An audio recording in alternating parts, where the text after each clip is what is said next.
à Dieu, gloire à Dieu, gloire à Dieu, gloire à Dieu, gloire à Dieu. Nous avons célébré Jésus, nous avons célébré Jésus. C'est un culte de célébration. Et mon Dieu, je n'ai même pas envie que ça s'arrête. Je n'ai même pas envie d'arrêter. Vraiment, je n'ai pas du tout envie d'arrêter. On va prendre un petit instant en prière et ensuite je vais vous dire pourquoi est-ce qu'on a passé et pourquoi est-ce qu'on continue de passer tous ces moments-là. Ainsi, on va juste prendre un petit instant en prière ensemble.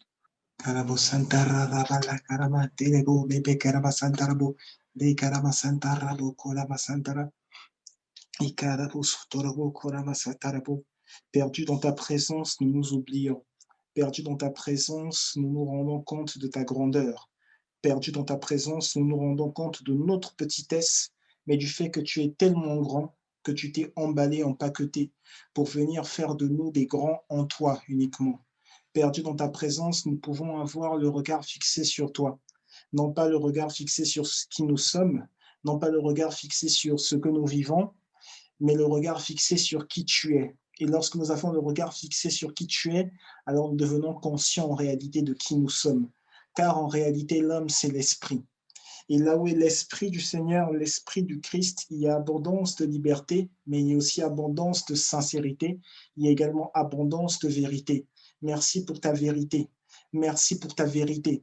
Merci pour ta vérité. Merci pour ta réalité. Toi qui es loué, toi qui es célébré, qui d'autre nous pouvons célébrer si ce n'est pas toi? Tu es Dieu et tu es le roi des rois. C'est pourquoi ce soir, nous avons choisi de te célébrer. Nous avons décidé de te célébrer et de t'honorer, de libérer toutes les toxines qui sont dans notre corps et de laisser place, la grande place à l'esprit, la primauté à l'esprit. Car en réalité, en l'homme, c'est l'esprit. Et nous nous sommes connectés à ton esprit qui habite en nous, qui vit en nous. Et nous nous sommes connectés à ta gloire, à ta divine présence, à ta magnificence et à ta magnifique puissance. Nous savons que non seulement nous pouvons compter sur toi, mais par nos actes aussi, nous t'avons montré que toi, tu peux compter sur nous. Et c'est cela le plus important. L'amour doit être réciproque. Oui, nous pouvons compter sur toi, mais toi aussi, aujourd'hui, tu peux compter sur nous.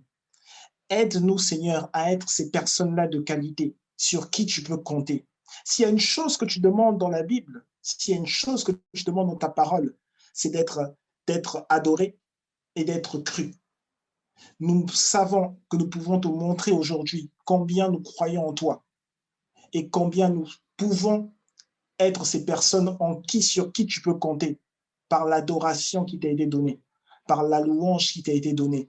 C'est un art de vivre, c'est une manière de vivre que de t'adorer, que de te célébrer. Et aujourd'hui, nous te rendons le culte qui t'est le plus agréable, le culte qui t'est le plus raisonnable, le culte qui t'est le plus majestueux.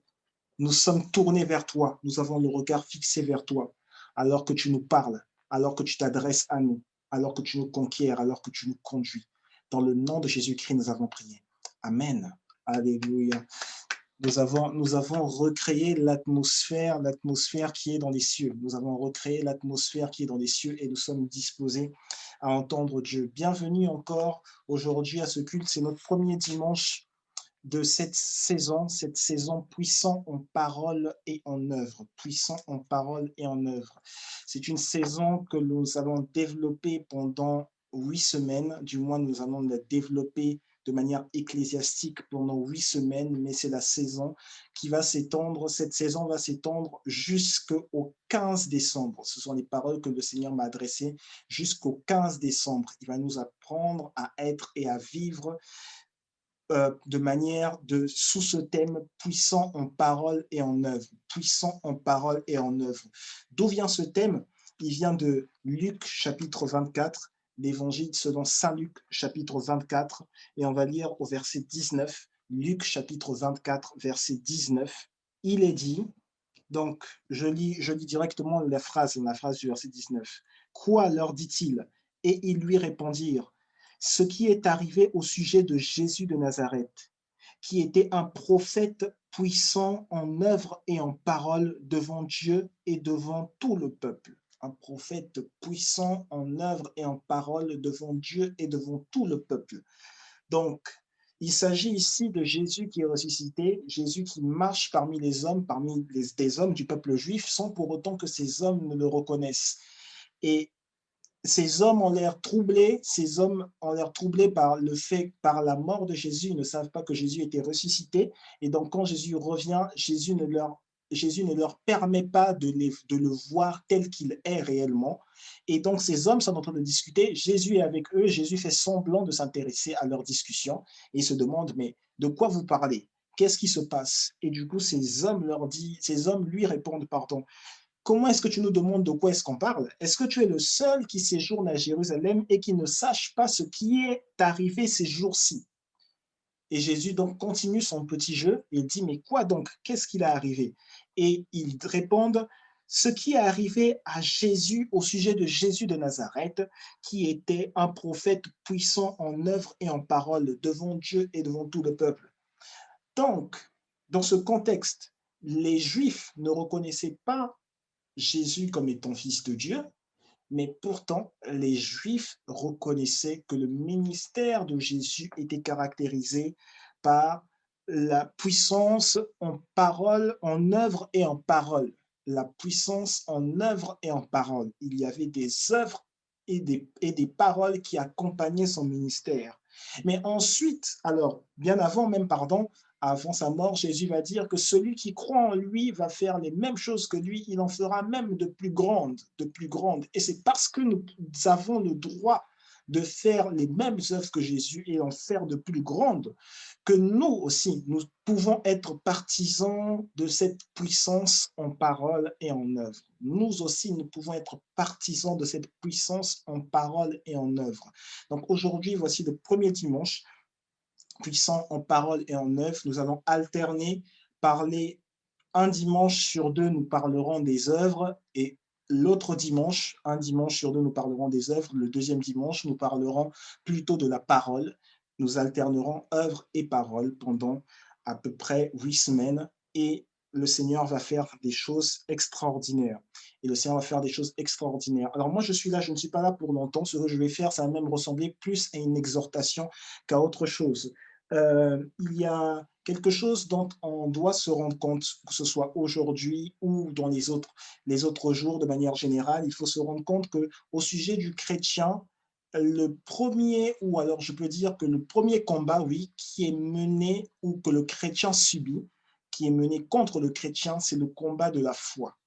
Le premier combat qui est mené par l'adversaire du chrétien, le diable, la Bible l'appelle notre adversaire. Le diable, notre adversaire, rôde comme un lion rugissant, cherchant qui dévorer. C'est ce que nous dit la Bible. Donc, notre adversaire, le diable, l'adversaire du chrétien, le diable qui peut prendre une autre forme, l'accusateur, qui est accusateur de nos frères. Il faut savoir que le diable mène un combat, c'est le combat qui est dirigé contre la foi du chrétien. Donc, les attaques du diable, quand le diable attaque, ce à quoi il s'attaque, c'est à la foi du chrétien. Le diable va attaquer la foi du chrétien. Ça veut dire que le diable va d'une manière ou d'une autre essayer de faire en sorte que le chrétien se sente mal dans sa vie de tous les jours. Le diable va faire en sorte que le chrétien se sente mal. Le diable va envoyer de mauvaises nouvelles aux chrétiens. Le diable va envoyer de mauvaises nouvelles aux chrétiens par le biais d'un frère, d'une sœur, d'une personne qui n'est peut-être pas aussi proche du Seigneur, mais par le biais aussi des médias. Le diable va envoyer de mauvaises nouvelles aux chrétiens, de mauvaises nouvelles sur des serviteurs de Dieu, de mauvaises nouvelles sur d'autres chrétiens, de mauvaises nouvelles sur des gens qui sont dévoués, qui se sont dévoués à Dieu. Et le but que le diable recherche, donc j'ai dit c'est la foi, son but c'est que petit à petit, le chrétien commence à se questionner, le chrétien commence à se demander, mais est-ce que ce Dieu est réel en fait, s'il y a tant de mauvaises nouvelles? Est-ce que ce Dieu est véritablement réel? Est-ce qu'il agit vraiment, ce dit Dieu dont on nous parle tous les dimanches ici à Prier Ensemble Ministries? Est-ce que ce dit Dieu est vraiment réel? Si ce Dieu agissait vraiment dans dans la vie du chrétien, pourquoi est-ce que tel serviteur de Dieu a été empoisonné? C'est un exemple. Pourquoi est-ce que tel serviteur de Dieu a été empoisonné? Pourquoi est-ce qu'il est mort? Alors qu'il est dit voici les miracles qui accompagneront ceux qui auront cru. En mon nom, ils chasseront les démons, ils imposeront les morts malades, les malades seront guéris, etc. Ils boiront des breuvages mortels et il ne leur sera fait aucun mal. Pourquoi est-ce que ces serviteurs de Dieu ont pu boire un breuvage mortel et finalement, ils sont morts? Pourquoi est-ce que moi-même dans ma vie, j'ai tant de craintes? Pourquoi est-ce que moi-même dans ma vie, j'ai des choses que je n'arrive pas à accomplir? Pourquoi est-ce que j'ai des peurs? Pourquoi est-ce que j'ai des limitations? Pourquoi est-ce qu'il y a tant de choses que je n'arrive pas à faire? Le Dieu va m'emmener à se questionner, à se dire, mais est-ce que ce Dieu dont on me parle, est-ce qu'il est vraiment réel? Est-ce que, est-ce que le fait que je n'arrive pas à percer, est-ce que ça, ce n'est pas plutôt un signe que ce Dieu-là n'est pas si réel que ça? Donc, le diable va chercher à vous emmener, à vous remettre en question, mais de manière négative, sur des choses qui abordent votre chrétienté et donc votre foi. Vous allez commencer à vous demander, mais pourquoi est-ce que moi d'ailleurs je n'arrive pas? Et pourquoi est-ce que tel autre chrétien aussi n'arrive pas peut-être dans ses études? Pourquoi est-ce que tel autre chrétien a des difficultés dans son travail? Pourquoi est-ce qu'ils sont si nombreux quand ils se retrouvent? C'est toujours une atmosphère de deuil. Ils se disent, ah mon frère, ah ma sœur, c'est dur, la vie c'est dur, ah mon frère, ah ma sœur, tel péché devant tel péché, je n'arrive pas. L'autre, quand tu parles à un autre chrétien, l'autre chrétien aussi te dit, mais moi aussi, ce péché-là, vraiment, je n'arrive pas. Je n'ai pas l'impression que ce soit vraiment possible, en fait, de se libérer de ce péché. Une autre personne, on va dire, mais moi-même, je n'arrive pas à être respectueux envers mes parents. Moi-même, je n'arrive pas à comprendre comment m'adresser autrui. Pourtant, il est écrit, et vous parlez ainsi entre vous, il est écrit, le Christ est notre sagesse. Pourquoi est-ce que je ne suis pas aussi sage? Pourquoi est-ce que j'ai toujours des paroles en l'air? Pourquoi est-ce que je n'arrive pas à me contrôler? Le diable va donc par différents moyens, différentes manières de faire, il va attaquer ou s'attaquer à votre foi pour vous emmener à vous questionner, mais vous questionner négativement sur le sujet de la vie chrétienne. Et face à cela, voici ce que le Saint-Esprit dit par ma bouche. Donc, rappelez-vous, lorsque nous avons reçu le pasteur David Gadenga, il y a 1 ou 2 semaines, je pense, il nous avait instruit dans son merveilleux enseignement en nous disant, la foi, ce n'est pas croire. Croire, c'est différent d'avoir la foi. En fait, voici ce que le Saint-Esprit dit aujourd'hui par ma bouche, sous la forme d'une exhortation. Ce n'est pas comme si j'avais potentiellement prévu d'en parler, puisque le thème ou le sous-thème d'aujourd'hui n'était pas forcément cela. Mais voici ce que le Saint-Esprit dit par ma bouche. La foi, c'est quand ta pensée est en accord avec ce que dit Dieu dans sa parole. La foi, on parle de la foi au moment où ta pensée s'aligne ou est en accord avec ce que Dieu dit dans sa parole. Indépendamment de ce que tu traverses, indépendamment de ce que tu vois et indépendamment de ce que tu ressens. C'est parce que tu vas ressentir dans ton corps et tu vas ressentir dans ton âme la douleur, le manque, etc. Mais la foi, c'est quand ton esprit, en fait, l'esprit de Dieu emmène ta pensée à être en accord avec ce que Dieu dit dans sa parole. Donc, quand tu vas te dire, c'est dur, je n'ai pas d'argent, tout de suite, tu retournes à la parole de Dieu. Et dans la parole de Dieu, tu arrives à dire à ton âme, grâce à la parole de Dieu, tu arrives à dire à ton âme, j'ai été jeune, j'ai vieilli, mais je n'ai jamais vu le juste abandonné de l'Éternel, ni sa postérité mendiant son pain. J'ai été jeune, j'ai vieilli, jamais je n'ai vu le juste abandonné de l'Éternel, ni sa postérité mendier son pain. Donc je n'ai pas, les problèmes d'argent, ça ne fait pas partie de moi, ça ne fait pas partie de ma vie. Donc la foi, c'est quand tu arrives à dire, tu sembles passer par un moment de souffrance, tu sembles passer par un moment de solitude, mais la foi, c'est quand tu arrives à dire, le malheur atteint souvent le juste, c'est vrai, nombreux sont les cris du juste, nombreux sont les pleurs du juste, mais l'Éternel le délivre toujours, l'Éternel le délivre toujours. Un otage, comme je l'écoutais il y a quelques semaines de la bouche d'un homme de Dieu, un otage finit toujours par être délivré. Le malheur atteint souvent le juste, mais l'Éternel l'en délivre toujours. Quand la situation semble, on ne semble pas voir le bout du tunnel, la foi, c'est quand tu arrives à te dire, mais en fait, Dieu a dit dans sa parole, dans le psaume 34, verset 20, Dieu a dit dans sa parole, Il gardera les eaux du juste. Il gardera les eaux du juste. Aucun d'eux ne sera brisé. Aucun de ces eaux ne sera brisé. Aucun de ces eaux ne sera brisé. La foi, c'est quand tu arrives à émettre ces propos, c'est quand tu arrives à parler de cette manière-là, lorsque la situation te semble perdue, lorsque la situation, tu es dans le noir, tu ne sais pas où marcher, tu ne sais pas où donner de la tête. Tu as beaucoup d'informations tous les jours, énormément d'informations, et tu as souvent de mauvaises informations, donc des informations contradictoires avec ta foi. Mais derrière, malgré ces informations, la foi, c'est lorsque ta pensée de tous les jours est désormais en accord avec la pensée de Dieu.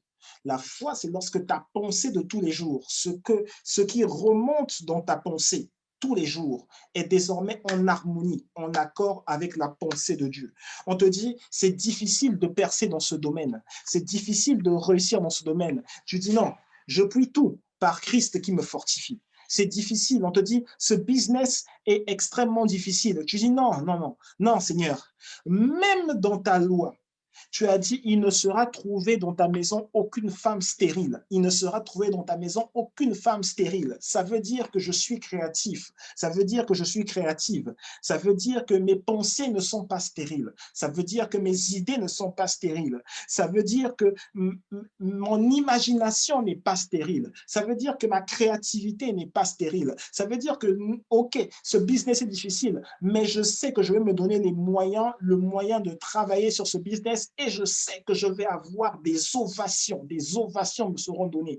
Parce que de la même manière dont Jésus a été un signe au milieu des hommes, moi qui peux faire la même chose que Jésus fait, même plus que ce qu'il a fait, mais moi je vais avoir l'opportunité d'être moi aussi un signe pour différentes générations. Je vais avoir l'opportunité, l'occasion d'être moi aussi un signe pour différents hommes. Donc, la foi, c'est à ce moment-là, c'est quand tu embrasses l'audace de Dieu. La foi, c'est quand ta pensée est devenue à embrasser totalement l'audace, le courage surnaturel de Dieu.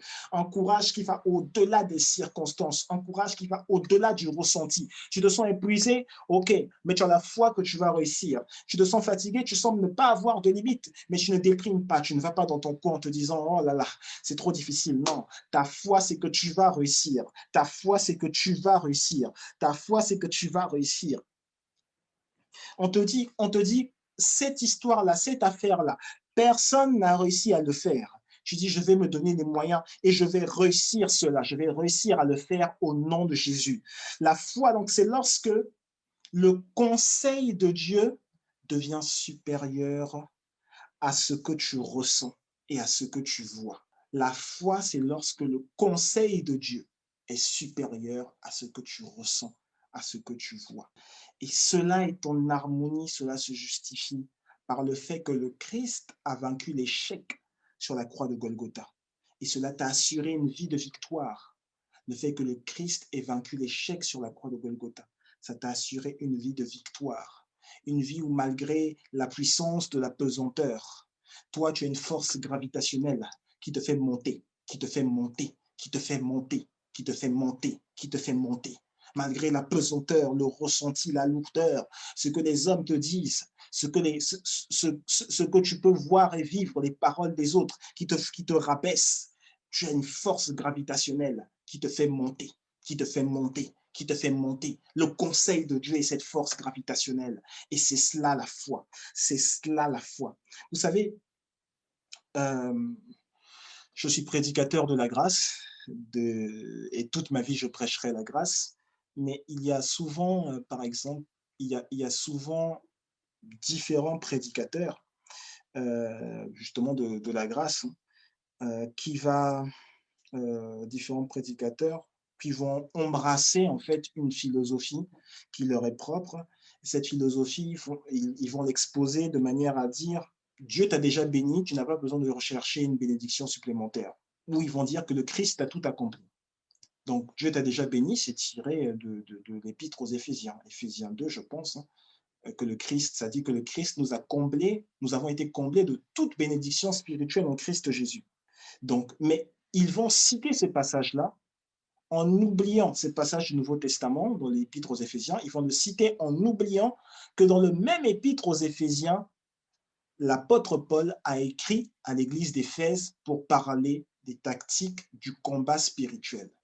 Donc, dans le même épître, l'apôtre Paul dit, vous êtes comblés de toute bénédiction spirituelle en Christ Jésus, mais il dit également que vous n'avez pas à combattre la chair et le sang.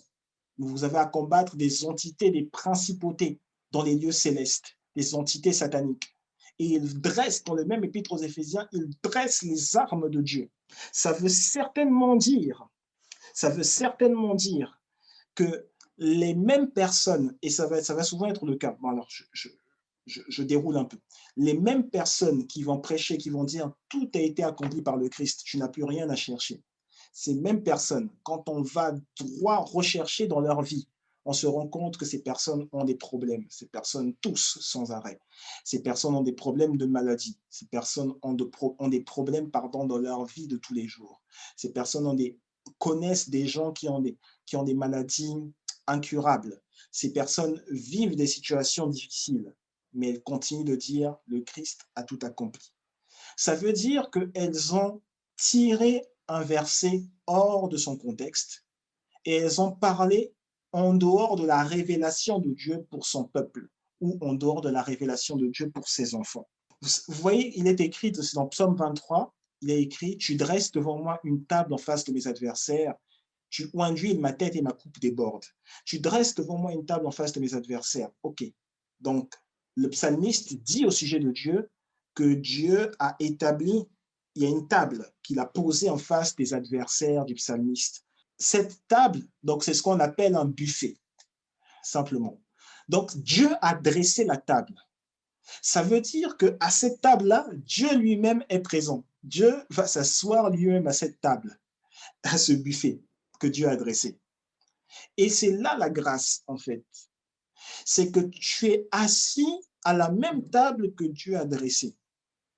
Maintenant, il dit, tu as dressé cette table en face de mes adversaires. Donc, en face, il y a des adversaires. Les adversaires du chrétien sont en face. Mais Dieu n'a fait que dresser la table. Dieu s'est assis, le chrétien s'est assis à cette table. Mais Dieu n'a pas donné la nourriture ou alors il n'a pas mis la nourriture qui est sur cette table dans la bouche du chrétien. Dieu a juste posé la table. Il n'a pas mis la nourriture qui est sur cette table dans la bouche du chrétien. Et ça veut certainement dire, le fait qu'il ne l'ait pas effectué, ça veut certainement dire que c'est aux chrétiens de se servir, de prendre cette nourriture et de la mettre dans sa bouche. Donc, ça veut dire que c'est aux chrétiens de poser l'acte. Ça veut dire que c'est aux chrétiens de prier. Après avoir prié, c'est aux chrétiens de travailler. Après avoir, quand le chrétien travaille et qu'il semble y avoir des blocages, c'est aux chrétiens de réfléchir à comment se sortir de ce blocage. Ça veut donc dire que Dieu nous a donné des accès, des moyens, une intelligence qui n'est pas bloquée. Il a dressé une destinée, ok, mais il nous a donné une intelligence, de l'intelligence pour pouvoir accéder à cette destinée. Et c'est à nous maintenant de faire preuve d'utiliser ces dons naturels qui nous ont été donnés par Dieu, de les développer par l'exercice, de la même manière dont l'apôtre Paul, justement, va parler de l'exercice spirituel qui est au même titre, qui est dressé au même titre que l'exercice physique. Donc, c'est aux chrétiens d'exercer ces dons naturels maintenant pour accomplir et atteindre la volonté de Dieu. Ça veut dire que lorsqu'une prophétie va être donnée sur l'avenir, la prophétie qui est donnée ne signifie pas que le chrétien doit derrière croiser les bras et attendre que ça se réalise. Non, non, non, non. Quand une prophétie est donnée, la prophétie d'ailleurs qui est donnée, c'est une direction qui va être donnée. Si elle est donnée par la bouche d'un prophète, c'est une direction qui va être donnée sur l'avenir. Et cette direction emmène vers la volonté de Dieu. Mais il ne faut pas oublier que la vie et la mort sont au pouvoir de la langue. Et il ne faut pas oublier qu'il est écrit dans le livre de Deutéronome, j'ai dressé devant toi la vie et la mort. Choisis la vie. Dieu dit choisis la vie. Donc Dieu ne dit pas je te pousse vers la vie. Il dit toi tu choisis la vie. C'est ton travail à toi de choisir la vie, de prendre le chemin. Ça veut dire quoi? Ça veut dire que à toute création de Dieu, Dieu a laissé le libre arbitre. Donc, la prophétie qui est la parole de Dieu sur une direction, ça te dit, OK, Dieu veut que tu ailles là et ça te donne un futur. Donc, ça te donne une voie. Mais ça ne veut pas dire que c'est la seule voie. De tous les dons naturels que Dieu t'a donnés, il va y avoir un qui, selon une circonstance, selon une saison, est supérieur aux autres. La prophétie va peut-être dire, OK, ce don-là est supérieur aux autres, voici la voie que Dieu te donne par rapport à ce don. Mais la prophétie peut aussi dire, il y a d'autres dons que le Seigneur t'a donnés et dont tu n'es pas au courant. Dieu te donne de nouvelles voies. Dieu te dit encore, pour ce don-là, il faut encore que tu prennes cette voie-ci. Il faut encore que tu prennes cette voie-là. Et maintenant, tu as 3 directions qui te sont données par une prophétie. Tu ne vas pas attendre que l'une des 3 directions s'ouvre ou l'une des 3 voies s'ouvre par elle-même. C'est toi qui vas commencer à travailler sur ta personne. C'est toi qui vas commencer à développer le don qui t'a été donné pour pouvoir suivre une de ces voies à un moment et pour pouvoir attendre le meilleur moment selon ta stabilité psychique, mentale, pour suivre l'autre voie.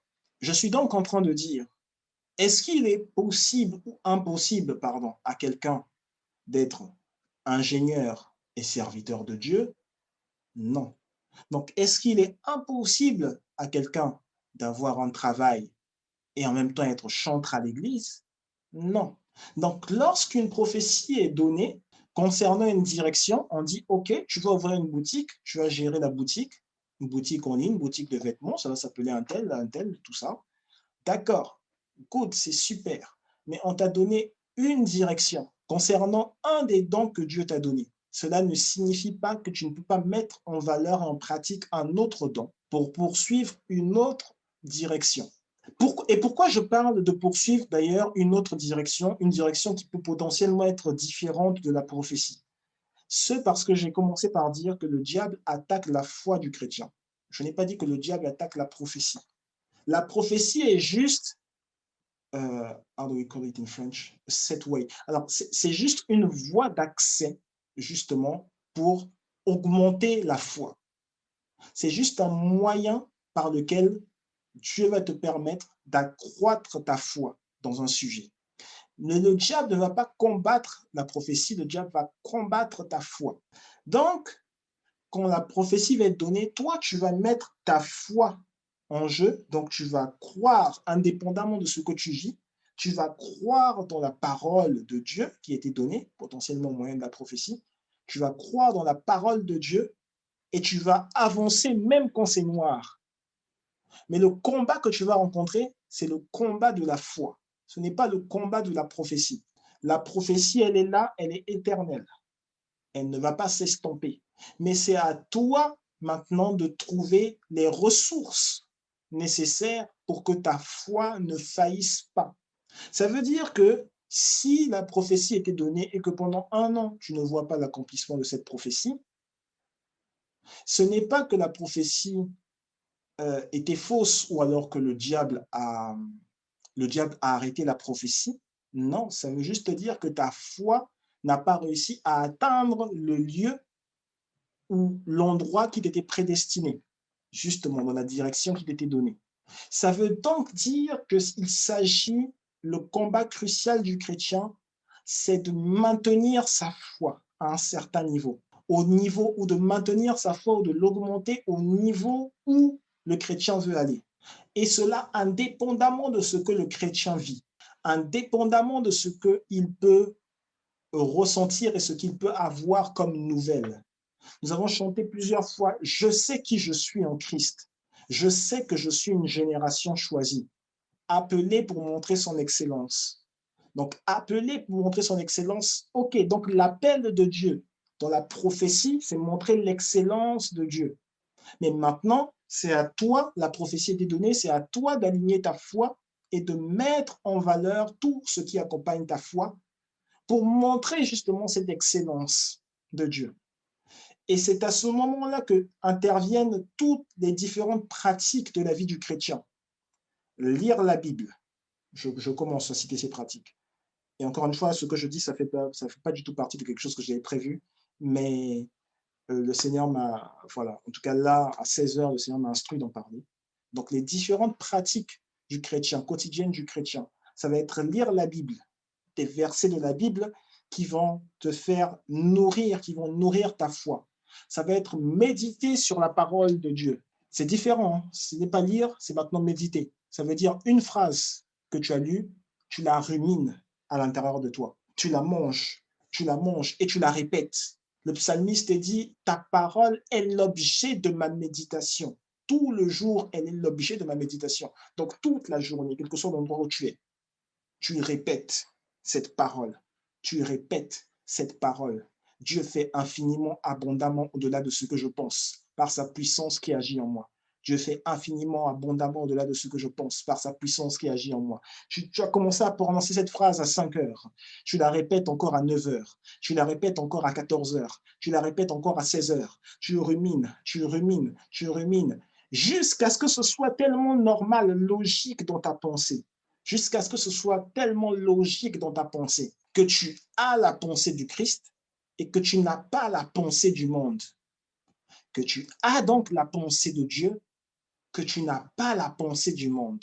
Lire la Bible, méditer sur la parole de Dieu, prier sur ce qu'on a lu et ce sur quoi on a médité. Il y a des gens qui peuvent rechercher des instructions de prière, choses qui peuvent être bonnes parce qu'on peut être dirigé. Mais appris ensemble dans nos cultes, nous avons compris et appris que la prière est instituée par Dieu. Donc Dieu est au commencement de la prière, il est pendant la prière, il est après la prière, Dieu est au centre de la prière. Ça veut dire que tout ce que l'on se dit, tout ce que l'on dit en prière est complètement guidé, dirigé par Dieu. Donc, les choses que nous avons lues, ce sur quoi nous avons médité, parce qu'elles pénètrent dans notre pensée et nous rendent réel le fait que nous avons la pensée de Christ. Et si nous avons la pensée de Christ, ça veut dire que nous avons l'Esprit du Christ qui est capable de nous guider. J'ai la pensée de Christ. La preuve que j'ai la pensée de Christ, c'est que je médite ma parole, je médite la parole de Dieu, je lis la Bible et je médite la parole de Dieu. Et comme je suis conscient que j'ai la pensée de Christ, c'est cette pensée-là qui va me guider en prière sur les choses que j'ai lues, les choses sur lesquelles j'ai médité. Et quand elle va me guider en prière, à un moment, les mots vont peut-être me manquer. Et alors que les mots vont me manquer, le, le Saint-Esprit de Dieu, de qui j'ai la pensée, le Saint-Esprit de Dieu va faire en sorte que je sois encore plus perdu dans Dieu. Ça veut dire que je vais me mettre à parler dans des langues que je ne comprends pas.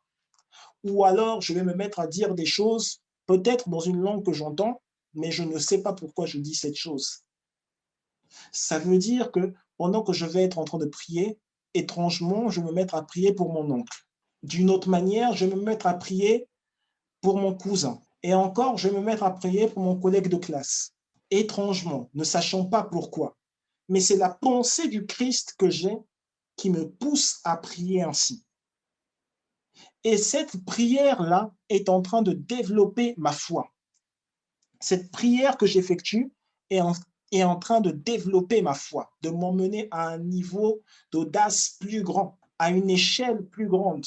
Accompagner ces prières de cantiques de célébration, de cantiques de moyens d'adoration, et accompagner ces prières, ça c'est un autre point, accompagner ces prières d'offrande à Dieu.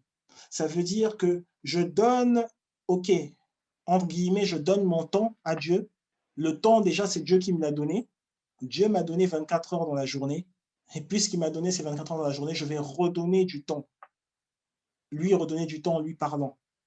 Mais j'accompagne ce temps que je lui donne d'offrande, de sacrifice aussi. Donc j'accompagne ce temps que je lui donne potentiellement d'argent. J'accompagne ce temps que je lui donne potentiellement d'autres sacrifices, d'autres types de sacrifices. Parmi ces sacrifices, oui, ok, il y a de l'argent, mais il peut y avoir également des privations de type le jeûne. Il ne faut pas attendre que l'on vous dise à l'église, c'est la période de jeûner pour que vous vous mettiez à jeûner. Il ne faut pas attendre qu'on vous dise à l'église, voilà, 21 jours de jeûne, voilà le sujet. Non, c'est l'Esprit de Dieu qui doit vous pousser à jeûner. La Bible dit que Jésus avait été poussé dans le désert. Il avait été poussé à jeûner dans le désert. C'est l'Esprit de Dieu qui nous pousse à jeûner. Donc, quand on commence effectivement, j'ai envie de dire, plus ou moins dans la foi, il y a un niveau basique où on nous enseigne le Christ a tout accompli, c'est un fondement, et on se dit, mais maintenant que je suis là, ok, tout va être meilleur. Mais en fait, on se rend compte que tout n'est pas tout de suite meilleur. On se rend compte qu'il y a encore des choses qui perdurent et parfois on a même l'impression qu'il y a peut-être un domaine un domaine de notre vie qui semble s'aggraver. Eh bien, c'est à ce moment-là, en fait, que Dieu est en train de nous apprendre à monter dans notre spiritualité. Il nous fait comprendre que être chrétien, c'est être mis sur une plateforme où nous avons accès à une vie nouvelle, mais une vie nouvelle qui vient par différentes formes de libération. Une vie nouvelle qui vient par différentes formes de délivrance. Donc, il va y avoir des gens qui vont même, d'autres prédicateurs qui vont même dire, parce qu'aujourd'hui, on va écouter, avant de venir prier ensemble, entre aujourd'hui et peut-être le début du week-end, vous avez peut-être écouté énormément de prédicateurs. Donc, il va y avoir différents prédicateurs qui vont prêcher ce niveau basique. Ils vont dire, mais justement, en tant que chrétien, on n'a pas besoin de délivrance. Moi, j'étais même dans une église, je me rappelle, en 2013, je sortais d'un culte un vendredi soir et je parlais avec une sœur et la sœur était en larmes. Elle disait, mais je ne comprends pas ce qui m'arrive. Ça fait des années, je suis en Christ. Donc, en guillemets, j'ai accepté le Seigneur Jésus comme Seigneur et Sauveur, comme c'était dit dans l'église. Elle disait, je suis en Christ. Ma mère est en Christ. Mon frère est en Christ. Mon père est en Christ. Elle disait, mais ma famille est en Christ. Mais je ne comprends pas pourquoi on souffre tant. Et elle était en pleurs, elle était en larmes. Elle disait, mais je ne comprends pas. On vient souvent à l'église, on ne manque pas nos cultes. Il y a un culte le vendredi soir, il y a un culte le dimanche. Mais pourquoi est-ce qu'on continue de souffrir autant? Je suis en Christ. Et on nous a dit que lorsqu'on est une nouvelle création, les choses anciennes sont réellement passées. On nous a dit, mais maintenant, on a une vie nouvelle. Mais je ne comprends pas pourquoi est-ce qu'on est torturé. Pourquoi est-ce que dans la nuit, je n'arrive pas à dormir? Pourquoi est-ce que lorsque mon petit frère va prendre sa douche, il a l'impression qu'il reçoit des coups de fouet sur son dos? On ne comprend pas pourquoi est-ce qu'il va y avoir, ma mère va dormir seule sans mon père, et ça c'était elle qui se confie à moi, elle disait, ma mère va dormir seule sans mon père, mais elle va se réveiller dans la nuit comme si un homme avait joui en elle. Et elle dit, mais je ne comprends pas, nous sommes en Christ, pourquoi est-ce que nous vivons ces choses? Pourquoi est-ce que nous vivons ces choses? Et je lui avais répondu, je me rappelle, je lui avais répondu, le fait que tu sois en Christ ne signifie pas que tu sois exempté de toute forme d'oppression de l'ennemi. Et je lui avais dit, ces oppressions, nous allons les résoudre ensemble. J'avais commencé un programme avec elle, par la grâce de Dieu, cela s'était bien passé.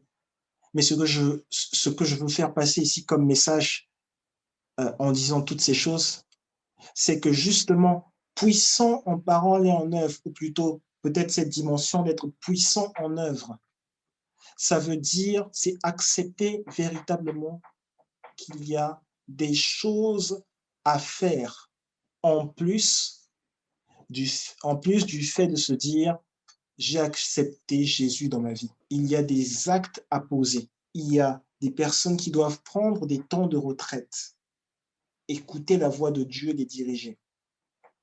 Il y a des personnes qui doivent acquérir une nouvelle physionomie dans l'esprit. Il y a des personnes qui doivent porter de nouvelles lunettes. Il y a des personnes qui doivent vivre et apprendre à vivre une nouvelle vie guidée par l'esprit. Il y a des personnes qui doivent apprendre encore à chercher différentes clés dans le royaume de Dieu. Jésus a dit, demandez et l'on vous donnera, cherchez et vous trouverez, frappez et l'on vous ouvrira. Il y a la notion du demander. Je demande à Dieu, je demande à mon Père de me donner une chose. Mais cette chose-là, c'est comme si mon père me dit oui, mais c'est comme s'il ne l'a pas, parce que je ne l'ai pas encore. Comme je ne l'ai pas encore, j'ai demandé, je sais que mon père a dit oui, je ne l'ai pas encore, je dois chercher maintenant quelle est la meilleure méthode pour avoir cette chose. Je commence à lire la Bible, je commence à jeûner, je commence à rechercher des offres d'emploi, Je commence à sortir, je commence à examiner ma vie, à parler avec les gens qui sont autour, à dire, mais comment est-ce qu'on fait telle chose? Comment est-ce qu'on fait telle action? Comment est-ce que telle notion, comment est-ce qu'on la comprend? Et quand je n'ai toujours pas de réponse, je passe à une nouvelle dimension. Je frappe jusqu'à avoir des cascades de percées divines. Je frappe. Je dis maintenant, je viens dans le nom de Jésus-Christ, réclamer la liberté de ma famille, réclamer la liberté de ma famille. Je vais avoir assez de moyens pour prendre soin de tous ceux qui me sont chers. Et quand je dis ça, je me rappelle, euh, et je m'en suis rendu compte hier en discutant avec en échangeant avec mon père biologique. euh, J'étais, depuis un certain temps, du moins, j'étais très pris dans les différentes activités que j'avais.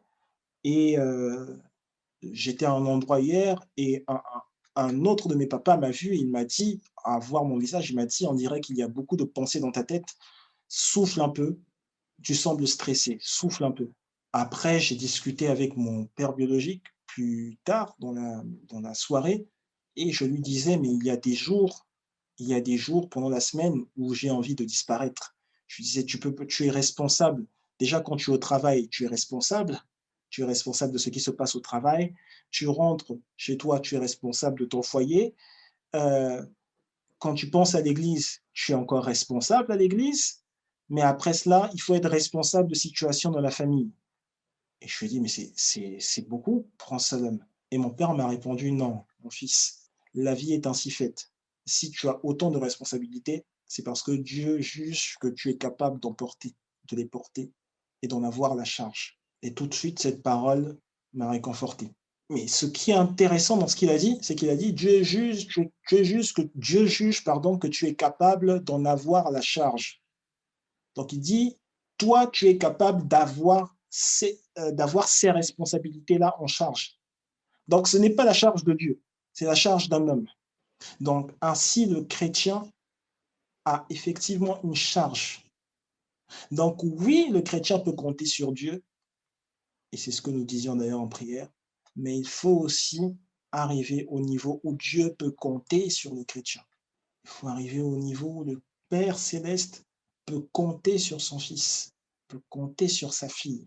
C'est un autre niveau de la foi, un niveau où on sait que l'on est dédié à Dieu, pas juste pour que nous prospérions dans nos œuvres pour notre propre plaisir, mais plutôt pour que nous prospérions dans nos œuvres pour le plaisir de Dieu, pour que nous prospérions dans nos œuvres pour le plaisir de Dieu. Et alors que je continue dans cette exhortation qui ne va pas prendre très longtemps, euh, on, va, on va parler un peu justement des alliés du chrétien pour prospérer justement dans l'œuvre de Dieu. Et on va lire Hébreux chapitre 1. On va prendre Hébreux chapitre 1 et on va lire du verset 1 au verset 14, je pense. 1 au verset 14. Donc, je vous le lis dans la version 8 secondes, si vous y êtes. Hébreux chapitre 1, du verset 1 au verset 14. Après avoir autrefois, à plusieurs reprises et de plusieurs manières, parlé à nos pères par les prophètes, Dieu, dans ces derniers temps, nous a parlé par le Fils, qu'il a établi héritier de toutes choses, par lequel il a aussi créé le monde. Il nous dit que le Fils est le créateur du monde, et qui, étant le reflet de sa gloire et l'empreinte de sa personne, et soutenant toutes choses par sa parole puissante, a fait la purification des péchés et s'est assis à la droite de la majesté divine dans les lieux très hauts, devenu d'autant supérieur aux anges qu'il a hérité d'un nom plus excellent que le leur. On nous dit dans ce verset 4 que le Christ est supérieur aux anges et que le Christ a hérité de son Père un nom qui est supérieur au nom des anges. Juste au passage, c'est juste une parenthèse, le mot ange est en grec le mot agélos, agélos, et ce mot signifie messager. Donc, lorsque l'on parle des anges ici, en fait, ce qui était traduit par ange, on est en train de faire allusion à des messagers de Dieu. Verset 5, on va lire, car auquel des anges Dieu a-t-il jamais dit, tu es mon fils et je t'ai engendré aujourd'hui. Et encore, je serai pour lui un père et il sera pour moi un fils. verset 6. Et lorsqu'il introduit de nouveau dans le monde le premier-né, il dit que tous les anges de Dieu l'adorent, que tous les messagers de Dieu l'adorent. Donc, à la résurrection du Fils, Dieu dit que tous mes messagers adorent le Fils parce qu'il a un nom qui leur est supérieur. Et c'est par lui que le monde a été créé, donc c'est par lui que les anges ont été créés. Dieu dit que tous les messagers, que tous les anges adorent le Fils. Verset 7. De plus, il dit des anges, celui qui fait de ses anges des vents et de ses serviteurs une flamme de feu. Celui qui fait de ses anges des vents et de ses serviteurs une flamme de feu. Donc, il fait des anges, des messagers, des vents. Il fait des serviteurs, des ministres, une flamme de feu. Mais il a dit au Fils, ton trône, ô Dieu éternel, le sceptre de ton règne est un sceptre d'équité. Tu as aimé la justice et tu as haï l'iniquité. C'est pourquoi, ô Dieu, ton Dieu t'a oint d'une huile de joie au-dessus de tes égaux. Et encore, toi, Seigneur, tu as au commencement fondé la terre, et les cieux sont l'ouvrage de tes mains. Ils périront, mais tu subsistes. Ça, c'est ce que Dieu dit au sujet du Fils. Les cieux sont entre tes mains. Ils périront, mais tu subsistes. Ils vieilliront tous comme un vêtement. Tu les rouleras comme un manteau et ils seront changés. Mais toi, tu restes le même. Et tes années ne finiront point. Donc les années, le Fils est éternel. Maintenant, verset 13. Et auquel des anges a-t-il jamais dit, assieds-toi à ma droite jusqu'à ce que je fasse de tes ennemis ton marchepied. Verset 14. Ne sont-ils pas tous des esprits au service de Dieu, envoyés pour exercer un ministère en faveur de ceux qui doivent hériter du salut? Nous venons d'avoir la définition des anges. Ce sont des esprits au service de Dieu et qui sont envoyés pour exercer un ministère en faveur de ceux qui doivent hériter du salut. Ça veut dire que les anges servent Dieu simplement, ils ne servent personne d'autre. Les anges sont juste serviteurs de Dieu et les anges sont envoyés auprès de l'humanité tout entière parce que c'est l'humain qui doit recevoir le salut. Les anges sont envoyés auprès de l'homme qui doit recevoir le salut.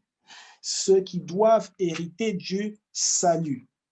Mais en fait, quand on va dans le grec, effectivement, on voit que c'est le verbe, c'est ceux qui doivent hériter du salut, mais on voit en fait que la conjugaison de la phrase, c'est tel que, c'est comme si on te dit, en français, on arrive à dire, tu dois hériter de quelque chose. Mais quand tu n'as pas encore hérité, on te dit que tu dois hériter de la chose. Mais lorsque tu as déjà hérité, on te dit tu as hérité ou tu es héritier. On ne te dit plus que tu dois hériter.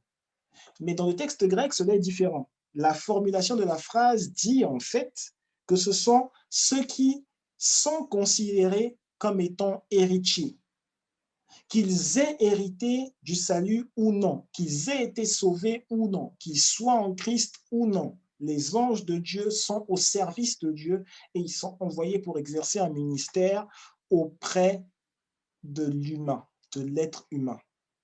Ça veut dire, là, on parle de chrétiens, on parle de non-chrétiens aussi. Les anges de Dieu sont envoyés pour exercer un ministère auprès de ceux qui doivent hériter du salut. Alors, on va poursuivre. Donc, les anges sont des esprits qui sont au service de Dieu et qui sont envoyés auprès de l'être humain, ils sont envoyés auprès du chrétien, ils sont envoyés auprès du non-chrétien. Et c'est pourquoi dans la Bible, on va voir des anges dès l'Ancien Testament. Bien avant qu'il y ait des chrétiens, on va voir des anges dans l'Ancien Testament qui vont être envoyés auprès de personnes qui n'étaient pas chrétiennes. Et souvent, ce qui va se passer quand on va lire la Bible, c'est qu'on va souvent voir que les anges de Dieu vont être des intermédiaires ils vont être comme des intermédiaires entre Dieu et l'être humain.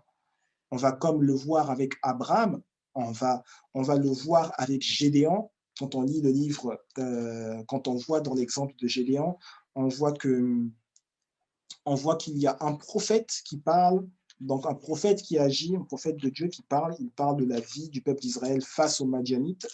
Et ensuite, une fois que le prophète se retire, on parle d'un ange.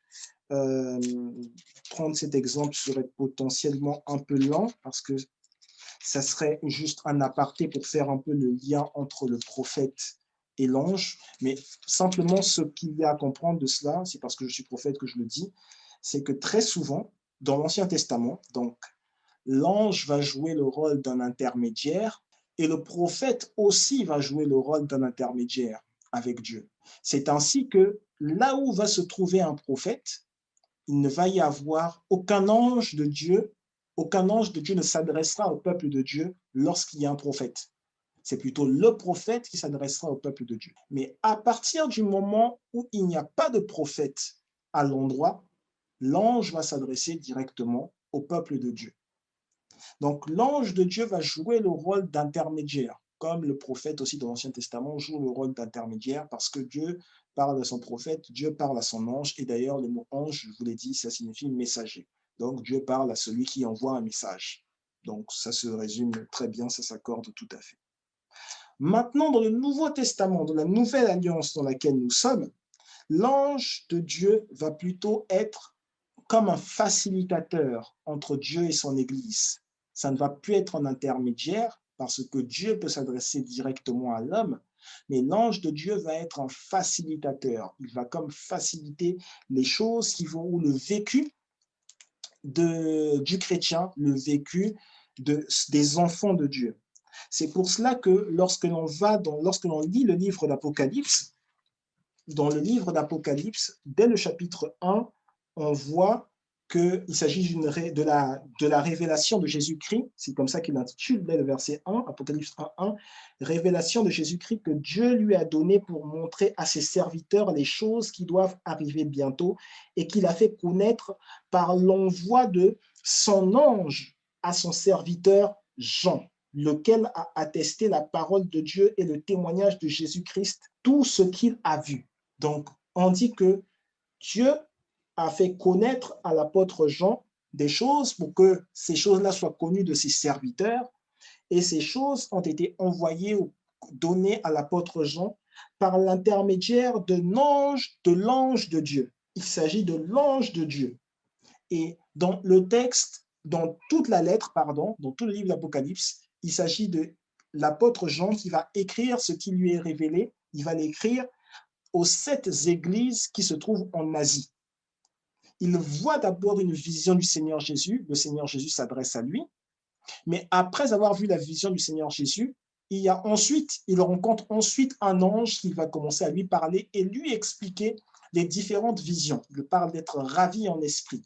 Quand il est ravi en esprit, il voit un ange qui lui dit des choses. L'ange de Dieu va lui expliquer différentes visions. Et dès qu'on commence, dès le chapitre 2, il est écrit chapitre 2, verset 1, je lis juste la première portion de la première phrase. Écrit à l'ange de l'église d'Éphèse. Il dit, donc, le mot, la vision qui est donnée à l'apôtre Jean, la directive qui est donnée à l'apôtre Jean, c'est tu dois écrire à l'ange de l'église d'Éphèse et tu dois rapporter ce que dit celui qui tient 7 étoiles dans sa main droite, celui qui marche au milieu des 7 chandeliers. Il s'agit du Christ, c'est pas plus que cela. Il dit, écrit à l'ange de l'église d'Éphèse, Apocalypse 2, verset 8, écrit à l'ange de l'église de Smyrne, voici ce que dit le premier et le dernier, celui qui était mort et revenu à la vie. Donc il dit, mais en fait, par un ange, on te donne un message et on te dit, mais envoie ce message à un autre ange, envoie ce message à un autre messager, envoie ce message au messager de cette église, au messager de cette église. Donc on va voir que l'ange va jouer le rôle d'abord d'un facilitateur d'abord entre Dieu lui-même et l'apôtre Jean, mais aussi même dans le message qui est donné, c'est comme un facilitateur entre Dieu qui a parlé à l'apôtre Jean et son Église. Donc on va voir ce rôle-là, ou ces rôles que va jouer l'ange. Dans Acte 10, on va aller rapidement, on va dire Acte chapitre 10, versets 1 à 7, mais on va bientôt terminer. On est juste en train d'introduire cette saison dans laquelle nous sommes entrés maintenant. Acte chapitre 10, on lit à partir du verset 1, je lis jusqu'au verset 7 dans la version 8 secondes. Il y avait à Césarée un homme nommé Corneille, centenier dans la cohorte dite italienne. Cet homme était pieux et craignait Dieu. Avec toute sa maison, il faisait beaucoup d'aumônes au peuple et priait Dieu continuellement. Vers la 9e heure du jour, il vit clairement dans une vision un ange de Dieu qui entra chez lui et qui lui dit « Corneille !» Verset 4. Les regards fixés sur lui et saisi d'effroi, il répondit « Qu'est-ce, Seigneur ?» Et l'ange lui dit « Tes prières et tes aumônes sont montées devant Dieu, et il s'en est souvenu. Verset 5. Envoie maintenant des hommes à Jopé et fais venir Simon, surnommé Pierre. Il est logé chez un certain Simon, corroyeur, dont la maison est près de la mer. C'est lui qui te dira ce qu'il faut que tu fasses. Vous avez vu le lien que je donnais entre l'ange et le prophète? On vient de retrouver absolument le même lien. C'est ce qui est fait souvent dans les services prophétiques. On te décrit le lieu où tu es, on te dit, mais d'ailleurs, il y a telle personne qui a tel sujet, qui a tel problème, elle se trouve exactement à cet endroit-là. Vous voyez, l'ange a fait exactement la même chose que va faire un prophète dans les services prophétiques. Et d'ailleurs, il est en train de s'adresser à un homme pieux qui prie Dieu, qui craint Dieu, mais dans le texte, à cet endroit, justement, encore une fois, il n'y a pas de prophète. Et l'ange vient faire exactement ce que l'on va voir, ce que l'on va retrouver dans les services prophétiques. Donc, je lis juste le verset 7. Dès que l'ange qui lui avait parlé fut parti, Corneille appela 2 de ses serviteurs et un soldat pieux d'entre ceux qui étaient attachés à sa personne, et après leur avoir tout raconté, il les envoya à Jopé. Donc, l'ange sert ici de facilitateur entre Dieu et Corneille, cet homme pieux, et il est un tel facilitateur qu'il va dire d'envoyer des hommes à un endroit où se trouve un autre fils de Dieu, un autre enfant de Dieu, qui a lui aussi vécu quelque chose ou qui va s'apprêter justement à vivre aussi un autre événement, une autre vision. Mais derrière, Dieu, dans sa préscience, qui savait, qui connaissait ce qui allait arriver à cet autre serviteur, il envoie la réponse de ce que la signification du vécu d'un autre serviteur, il l'envoie à un autre de ses enfants par un ange. Donc, les anges vont servir de facilitateurs. Et c'est dans cette partie-là que je vais vous introduire spécialement aujourd'hui. Je ne vais pas forcément aller plus loin sur les rôles, les différents rôles des anges, mais les anges vont servir de facilitateurs. Et aujourd'hui, alors que je recontextualise tout cela et que nous avons lu ensemble que le Christ est supérieur aux anges, nous avons dit d'ailleurs pour ceux qui étaient là vendredi que le Christ était le spirituel tout entier résidait dans le Christ, mais qu'on pouvait quand même trouver des petits éléments, des tout petits éléments qui sont inférieurs au Christ et sur lesquels on va porter votre attention, on va faire prêter votre attention dans le spirituel pour que derrière vous sachiez, vous soyez aidés. Les anges sont spirituels, ce sont des êtres spirituels. On lit dans Hébreu 1 que ce sont des esprits. Ils sont envoyés pour exercer un ministère auprès de ceux qui doivent hériter du salut. Donc, potentiellement auprès des chrétiens aussi. Les anges sont envoyés auprès des chrétiens. Ça veut dire les anges servent Dieu, mais les anges sont aussi des alliés du chrétien. C'est cela que ça veut dire. Donc, ici, on est en train de parler de connaître ou vivre avec ses alliés. Connaître ou vivre avec ses alliés. Et parmi les alliés, donc la semaine dernière, nous avons parlé d'êtres spirituels différents. Nous avons parlé des chérubins, nous avons parlé des séraphins, potentiellement au moins de ces deux-là. Nous avons classé comme étant des êtres spirituels. Je n'étais pas rentré dans le débat s'il s'agit d'anges ou s'il ne s'agit pas d'anges. À partir du moment où nous avons lu que les anges sont des esprits, il n'y a pas du tout de raison d'avoir de débat là-dessus. Maintenant, nous allons passer à une catégorie, nous allons étudier une catégorie précise d'anges. Et cela va nous porter en prière pour terminer. Nous allons aller dans 1 Thessaloniciens 4, verset 16. Nous allons lire 1 Thessaloniciens chapitre 4, numéro le verset 16. Il est écrit « Car le Seigneur lui-même a un signal donné à la voix d'un archange et au son de la trompette de Dieu descendra du ciel et les morts en Christ ressusciteront premièrement. » Donc, le Seigneur, lorsque un signal sera donné au sujet du Seigneur, le Seigneur va descendre lui-même. Lorsqu'il va descendre, alors je reprends, lorsqu'on va donner un signal et lorsque la voix d'un archange va retentir et lorsque le son de la trompette de Dieu se fera entendre, le Seigneur descendra du ciel et les morts en Christ ressusciteront premièrement.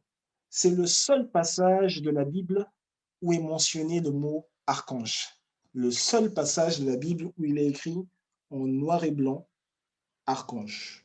Il y a deux passages, donc je me corrige, tout à fait normal. Il y a deux passages, de la Bible où le mot archange est utilisé. Nous avons lu 1 Thessaloniciens 4. Et si nous lisons maintenant Jude chapitre 1, verset 9. Le livre de Jude n'a qu'un seul chapitre, en fait. Mais lisons le verset 9. Maintenant, Jude, verset 9. Donc, Jude, c'est juste avant Apocalypse, pour ceux qui cherchent. Donc, je vous le lis dans la version 8 secondes. Or, l'archange Michel, lorsqu'il contestait avec le diable, lui disputait le corps de Moïse, n'osa pas porter contre lui un jugement injurieux, mais il dit que le Seigneur te réprime. Voilà. Vous avez devant vous les deux passages dans lesquels il est mentionné le mot archange, les deux passages de la Bible. 1 Thessaloniciens 4, verset 16, Jude, chapitre 1, verset 9. C'est un mot qui vient de, j'ai envie de dire, c'est un mot qui est séparé en deux. En fait, c'est l'assemblage de deux mots. Il y a deux racines différentes. Donc, il y a arc d'un côté, il y a ange de l'autre. Ange signifie donc messager, comme on l'a dit, agelos. Et arc signifie chef, chef. Donc, archange, on est en train de parler de chef des anges. Archange, chef des anges, chef des anges. Alors, dans tout ce qui va être en rapport avec la spiritualité, tout ce qui va être en rapport avec les archanges, on va avoir dans l'histoire, nous avons les trois religions, je dis trois religions pour le besoin de la théologie, les trois religions monothéistes qui vont parler d'archanges. Donc, on va avoir le judaïsme, le christianisme, le monde musulman, les religions musulmanes qui vont parler d'archanges, qui vont accepter le fait qu'il y ait des archanges, des chefs des anges. Pour tout ce qui, sur le plan biblique, pour tout ce qui établissent la Bible, les Bible scholars, les théologiens qui dressent des études sur la Bible, il est plus ou moins difficile d'agrémenter ou de se mettre d'accord sur le nombre d'archanges qui existent réellement. Tout comme il est aussi difficile de se mettre d'accord sur le nombre d'anges qui existent réellement, parce que la Bible nous dit simplement qu'il y a des myriades et des myriades, un nombre incalculable. Donc, c'est plus ou moins difficile de se dire exactement combien d'archanges il existe réellement. Mais si la Bible semble mentionner dans le Nouveau Testament deux fois le mot archange, une fois pour dire que le Seigneur va revenir, il y aura la voix d'un archange, et quand il y aura la voix d'un archange, le Seigneur va revenir et les morts en Christ vont ressusciter, ça semble montrer véritablement l'impact ou la force qui est en lien avec ces êtres spirituels. Je répète quand je parle des archanges que le Christ est au-dessus de tous les anges. Donc, ce dont je suis en train de parler, même si ça fait partie de l'angéologie, l'étude des anges, je ne suis pas du tout en train de parler d'une suprématie des anges par rapport au Christ, parce que nous avons lu ces passages qui disent que le Christ a créé le monde tout entier, donc le Christ a créé les anges. Cependant, il est tout à fait clair en lisant ces passages-là que les archanges ont un certain rôle. On parle de l'archange Michel. Il est identifié par Jude dans la Bible, dans le Nouveau Testament, comme étant un archange.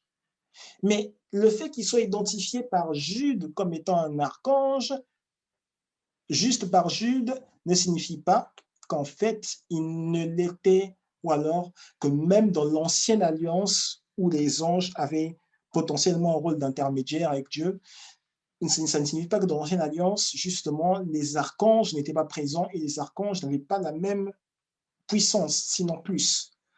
Si l'on va dans le livre de Daniel, et c'est peut-être l'un des derniers passages que nous allons prendre parce que je regarde l'heure et on va s'arrêter là. Si nous lisons le livre de Daniel, nous ouvrons, nos Bibles dans le livre de Daniel, et nous allons lire Daniel chapitre 10, nous commencerons au verset 13, ou commençons au verset 12. Commençons au verset 12.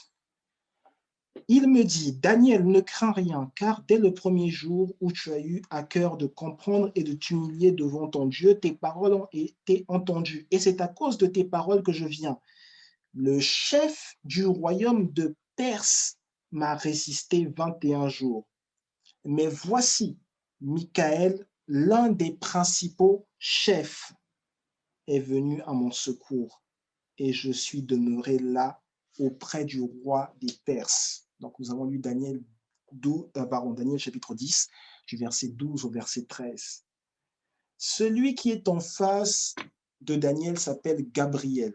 Il s'agit aussi d'un ange qui se tient devant Dieu. Voici ce que Gabriel dit. Il dit que le chef du royaume de Perse, il y avait un chef dans le royaume de Perse, il dit que ce chef a résisté à Gabriel pendant 21 jours. Pendant 21 jours. Et ensuite, il dit, mais l'un des principaux chefs, Michaël, est venu à mon secours. Ça veut dire que dans l'Ancien Testament, le prophète Daniel a lui aussi, au final, la révélation. À l'issue d'un jeûne de 21 jours, il a lui aussi la révélation que Michaël est un chef des anges. Ça veut dire qu'il a lui aussi la révélation que Michaël est un archange. Et si vous voulez, le mot chef, et ça je vous le donne, c'est comme une étude que vous pouvez mener, et croyez-moi, vous ne contredirez personne en menant cette étude. Le mot chef qui est utilisé est en hébreu un mot qui signifie ancien ou vieillard. Ancien ou vieillard. Ça veut dire que lorsqu'on lit le livre d'Apocalypse, on se rend compte qu'il y a devant le trône, l'apôtre Jean arrive à voir 24 vieillards, ou 24 anciens, dit un autre texte. Ça veut dire que parmi ces anciens, c'est un devoir que vous pouvez faire, il y a potentiellement des archanges, il y a potentiellement des chefs. Alors 12 d'entre eux ne sont pas des archanges, mais potentiellement parmi les 12 autres, il y a des archanges. Comme l'enseignement d'aujourd'hui, c'est sur des archanges, je ne vais pas vous dire qui sont les 12 autres, mais il y a potentiellement des archanges. Vous pouvez faire l'étude de votre côté. Croyez-moi, vous ne contredirez personne. Il y a donc Michaël qui est cité là comme étant un archange. Michaël, le nom de Michaël signifie « qui est comme Dieu ». Donc, chaque fois que Michaël apparaît, sa présence pose la question « qui est comme Dieu ?» Qui est semblable à Dieu? Donc, c'est un archange qui dresse de l'autorité. Sa présence signifie que personne n'est comme Dieu. Sa présence à lui-même signifie que personne n'est comme Dieu. Et c'est là maintenant qu'on va mener une toute petite réflexion ensemble et on va s'arrêter là. J'ai beaucoup de choses à dire sur les archanges, croyez-moi. Mais le Saint-Esprit m'a tellement poussé avec vous à célébrer Dieu que je pense que je vais devoir m'arrêter juste à la prochaine chose que je vais dire, la prochaine réflexion sur laquelle je vais vous emmener. Michaël signifie qui est comme Dieu. Ça veut dire que Michaël est tellement devant Dieu que sa présence emmène à se questionner. Est-ce qu'il y a quelqu'un d'autre qui est comme Dieu? Est-ce qu'il y a quelqu'un d'autre qui est comme Dieu? Et c'est là maintenant qu'on va mener une réflexion. Et cette petite réflexion, on va la mener en lisant Luc chapitre 1, verset 19. Luc chapitre 1, verset 19. On pouvait la mener, j'aurais pu choisir un autre passage, mais je préfère prendre ce passage-ci. J'aurais pu choisir encore un passage de l'Ancien Testament. Je préfère prendre un passage des Évangiles. Mais le passage de l'Ancien Testament aurait mené à exactement la même chose. Luc chapitre 1, verset 19. Et je le lis dans la version 8 secondes. L'ange lui répondit, « Je suis Gabriel, je me tiens devant Dieu. » Mettant en point. Il vient de dire, dans la suite, il parle qu'il a été envoyé, donc comme un ange, pour annoncer cette bonne nouvelle. Mais il vient de dire, « Je suis Gabriel, je me tiens devant Dieu. » Vous avez vu, Michaël est tellement devant Dieu que, en fait, lorsque Michaël est présent, on arrive à se demander qui est comme Dieu. Eh bien, Gabriel, qui est envoyé pour annoncer une bonne nouvelle, qui est envoyé avec force pour annoncer une bonne nouvelle, pour libérer ou alors pour faire en sorte justement que là où il n'y avait pas de bonne nouvelle, il y ait une bonne nouvelle, Gabriel vient agir comme un héros. Et c'est d'ailleurs ce que signifie son nom, à l'origine, c'est Gabriel, qui vient de Gab, qui signifie héros ou force de Dieu, héros ou force de Dieu. Gabriel, lui aussi, se tient devant Dieu. Il se présente en disant, je suis Gabriel, je suis le héros, je me tiens devant Dieu. Je me tiens devant Dieu. Ça veut potentiellement dire que Gabriel est comme Michaël. Il est comme Michaël, principalement lui aussi un autre chef. Le temps me manque pour vous parler, même si je vais mentionner quand même son nom, mais le temps me manque pour vous parler par la Bible. par la Bible, je dis bien, de Uriel. Le temps me manque pour vous parler juste par la Bible de Uriel. Je vois des go deeper. Le temps me manque pour vous parler juste par la Bible de Uriel, qui en est un autre.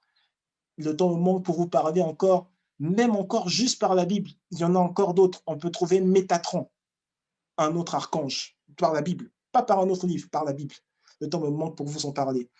Mais je veux juste vous emmener à une réalité qui est telle que le chrétien est entouré d'une grande armée. Le chrétien est entouré d'une très grande armée. Et l'armée dont il est entouré est une armée puissante. Puissante, on aura certainement une partie 2. Est une armée puissante, une armée grande et forte. Mais cette armée est grande et forte. Pourquoi? Parce que cette armée a été créée par le Christ, qui est plus grand et plus fort que tout ce que quiconque puisse imaginer.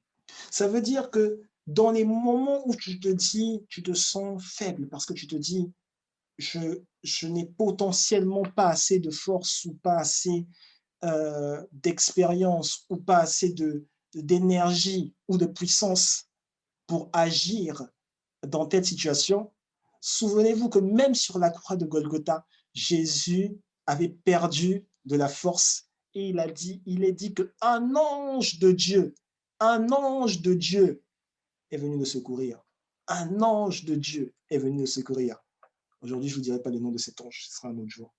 Je sais déjà que j'aurai quelques attaques juste par rapport à ce message. Donc, limitons-nous, allons petit à petit. Allons petit à petit. Euh, en tout cas, voilà, sachez que quel que soit l'endroit où vous pensez être, vous n'êtes jamais seul. Vous n'êtes jamais seul. Je vous l'ai dit dès le départ, les anges de Dieu parlent ou parlaient, que ce soit au peuple de Dieu ou aux enfants de Dieu, lorsqu'il n'y avait pas de prophète. Ça veut dire que même si un prophète n'est pas avec vous, vous êtes tellement environné de la présence de Dieu que vous avez autour de Dieu un nombre incalculable de ses serviteurs. Un nombre incalculable de ses serviteurs. Ceux qui sont des anges sont des esprits au service de Dieu, envoyés pour exercer un ministère auprès de vous. Ils doivent ministrer auprès de vous. Donc, toutes les fois où il n'y a pas de prophète, vous êtes sûr qu'il y a des anges de Dieu. Et vous êtes sûr que ces anges ont un chef et que ce chef-là n'est pas loin de vous. Donc, cet archange n'est pas loin de vous. Que le Seigneur bénisse sa parole. Que le Seigneur bénisse sa parole. On va rendre grâce à Dieu. On va rendre grâce à Dieu pour ce culte et on va se séparer juste après dans la prière. Seigneur, nous te rendons la gloire, nous te rendons l'honneur, te disons merci. Merci pour les lumières que tu nous apportes par la révélation de ta parole, par la révélation de ton autorité, la révélation de qui tu es, la révélation de ta présence et surtout la révélation de ta divinité.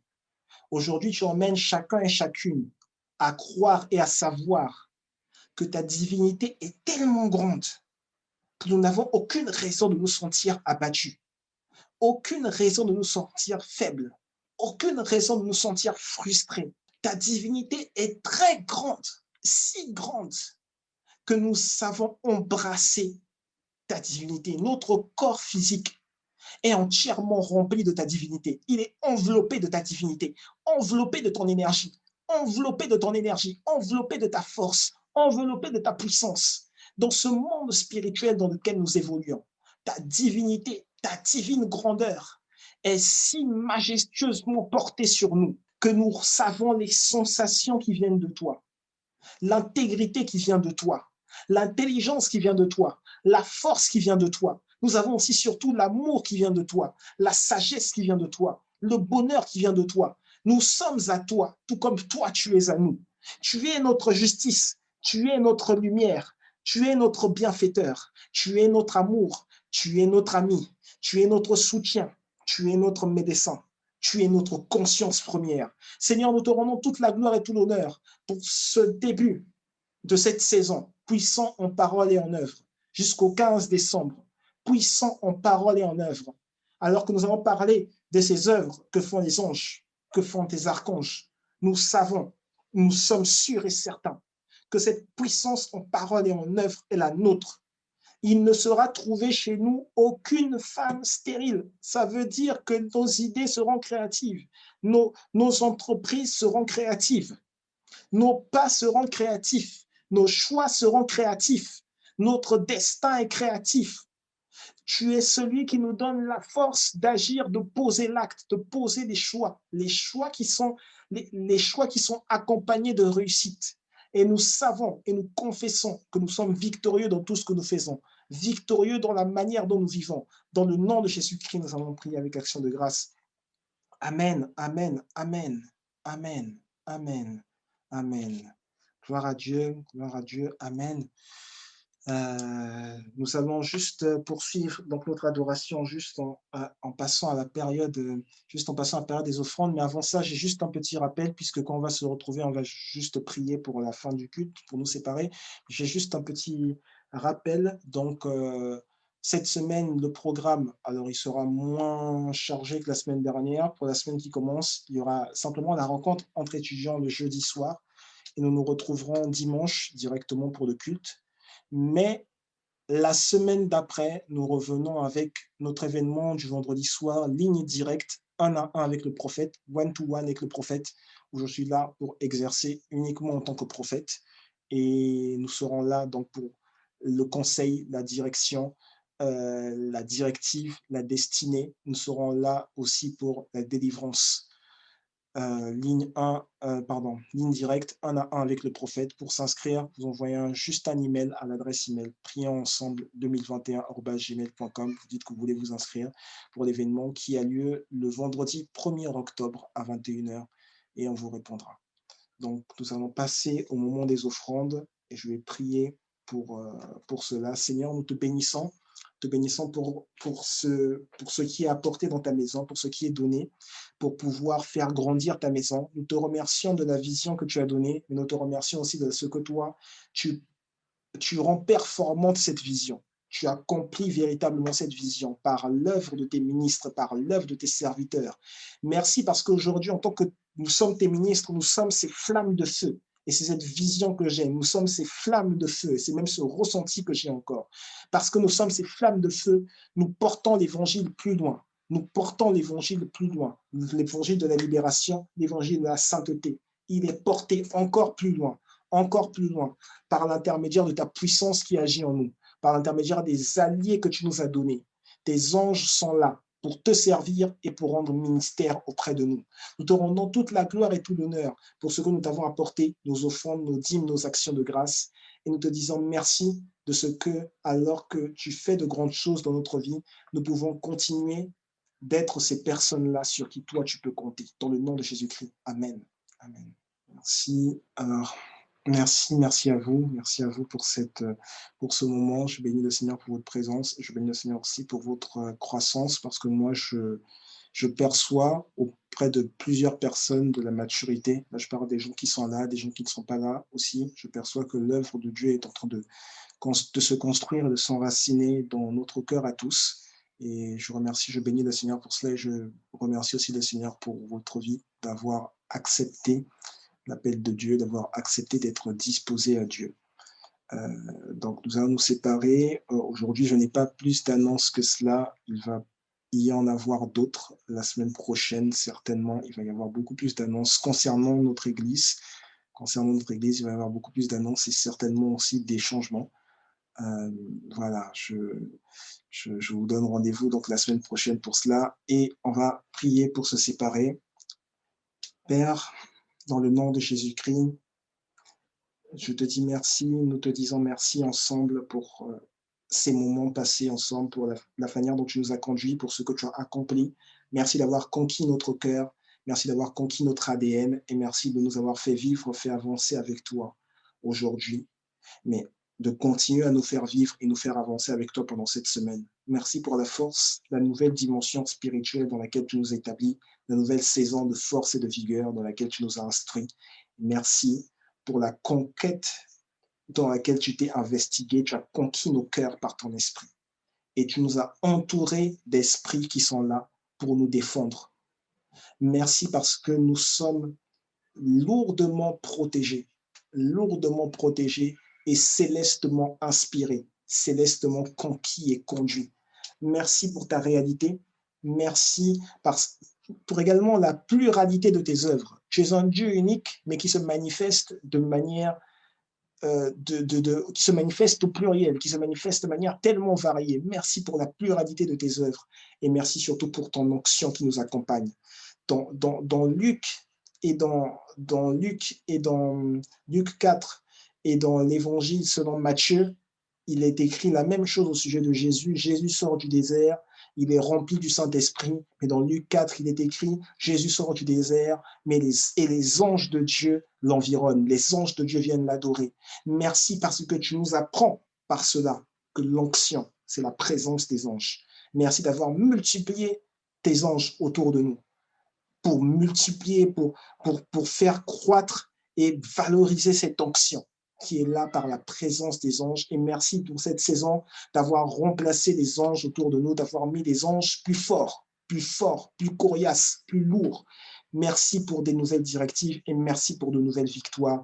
Merci pour ta paix, merci pour ton amour. Que ta grâce soit sur nous pendant cette semaine et que ta grâce soit sur nos familles respectives. Dans le nom de Jésus-Christ, nous avons prié. Amen, amen, amen, amen, amen. Shalom, bonne soirée, shalom, à bientôt, bonne soirée.